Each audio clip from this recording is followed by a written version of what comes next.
दोस्तों नमस्कार, good morning और सुबह की बढ़िया खबर विस्तार से चर्चा करेंगे कि आखिरकार क्या खबर निकल के आ रही है। चैनल पर नए हैं तो दोस्तों सब्सक्राइब कर लीजिए, नोटिफिकेशन को ऑल पर क्लिक कर लीजिए ताकि जब भी कोई ऐसी विशेष जानकारी डालें आपके पास नोटिफिकेशन आ जाए और आप उस जानकारी का लाभ उठा सकें वीडियो के माध्यम से।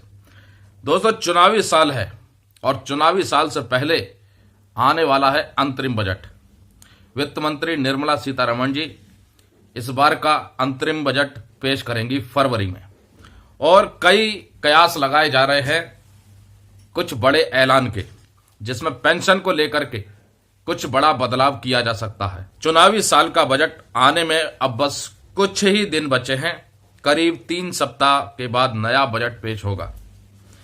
चुनावी साल होने के कारण लोग इस बजट से काफी उम्मीदें लगाए हुए हैं। खासकर पेंशन को लेकर के चल रही है बहस कि ऐसी गुंजाइश बन रही है कि आगामी बजट में सरकार इस बार कोई बड़ा बदलाव करे।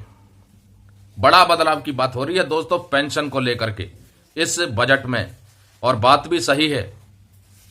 पेंशन को लेकर के काफी बहस चल रही है और चुनावी साल भी है और उससे पहले है बजट, और सरकार कुछ ना कुछ ऐसी घोषणा जरूर करेगी जिससे जनता को लुभाया जा सके। और यह आचार संहिता लगने से पहले होगा तो संभावनाएं भी है कि बहुत कुछ बदलाव देखने को मिल सकता है। पेंशन के मोर्चे पर बड़ा बदलाव देखने को मिल सकता है। खबर छपी है एबीपी लाइव की तरफ से, ऑफिशियल वेबसाइट से हम पढ़ के बता रहे हैं। पेंशन नियामक के प्रमुख ने कहा कि एनपीएस में एम्प्लॉयर्स के द्वारा किए जाने वाले कंट्रीब्यूशन को कर्मचारी की बेसिक सैलरी के 12% के बराबर टैक्स फ्री किया जाना चाहिए।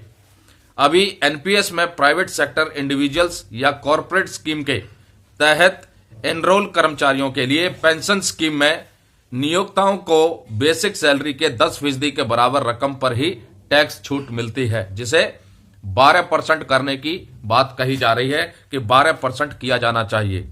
अब क्या है नियम दोस्तों? इनकम टैक्स के मौजूदा नियमों के तहत एम्प्लॉयर को अपने एम्प्लॉय की बेसिक सैलरी के 10% तक एनपीएस में योगदान को बिजनेस एक्सपेंस के रूप में दिखा सकते हैं। इससे उन्हें टैक्स बचाने में मदद मिलती है। कर्मचारी भी इनकम टैक्स एक्ट के सेक्शन 80CCD2 के तहत अपनी सैलरी के 10% के बराबर एम्प्लॉयर के योगदान पर टैक्स का फायदा उठा सकते हैं।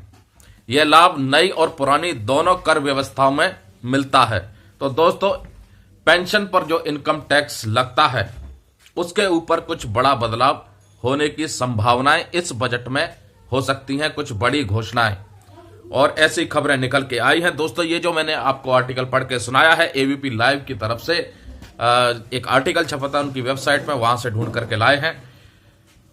इसके साथ साथ कर्मचारी संघों की जो मांग है कि पुरानी पेंशन की बहाली हो, उसके ऊपर संभावनाएं कम बन रही हैं, क्योंकि सरकार मौजूदा एनपीएस सिस्टम में ही कुछ जरूरी बदलाव करने पर विचार बना रही है। कमेटी बैठ भी चुकी है और शायद कमेटी की रिपोर्ट फरवरी तक आ भी जाए, जिसे सरकार अपनी स्वीकृति दे सकती है। इसके साथ साथ ये जो आस लगाए जा रहे हैं कि केंद्रीय कर्मचारियों का, पेंशन भोगियों का डीए और डीआर जो 18 महीने का बकाया है, इसके ऊपर भी सरकार पर दबाव बन रहा है। इसको लेकर के भी कुछ बड़ा ऐलान देखने को मिल सकता है। 8वें वेतन आयोग के ऊपर सरकार की तरफ से अभी फिलहाल कोई विचार नहीं है, लेकिन वेतन बढ़ोतरी को लेकर के किसी दूसरे विकल्प के ऊपर सरकार अपना मन बना सकती है। दोनों ही चीजों में, ना तो 8वें वेतन आयोग को लेकर के और ना ही किसी दूसरे विकल्प को लेकर के सैलरी बढ़ोतरी, पेंशन बढ़ोतरी के संबंध में कोई खुलासा किया गया है। उसका इंतजार अभी कर्मचारी संघों को है, पेंशन भोगी संघों को है, देश की जनता को है।